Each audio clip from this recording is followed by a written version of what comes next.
এ plus B plus C equal 0 হলে A cube plus B cube plus C cube equal কত? 10তম BCS এর প্রশ্ন। তো আমরা জানি A cube plus B cube plus C cube minus 3abc equal half of a plus B plus C into a minus B whole square plus B minus C whole square plus C minus A whole square. তো এখানে আমাদের মান দেওয়া আছে, এটার মান কত দেওয়া আছে? 0। আমরা বসাই দেখি। বা এখানে a cube plus b cube plus c cube minus 3abc equal, এখানে a plus b plus c, এটার মান কি দেওয়া আছে? এটার মান দেওয়া আছে 0। তাহলে আমরা যদি হাফ ইন্টু কি দিই 0 এবং তার সাথে পুরা রাশিটাই লিখে ফেলি, তাহলে কি হবে? ফলাফল 0 হবে। তার মানে এখানে আমরা ডান দিকে 0 পেয়ে গেছি।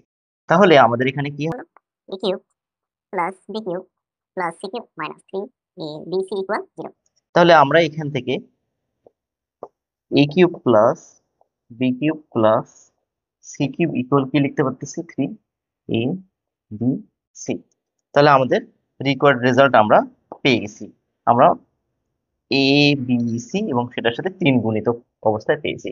তাহলে আমাদের অপশন খ এটা রাইট আনসার।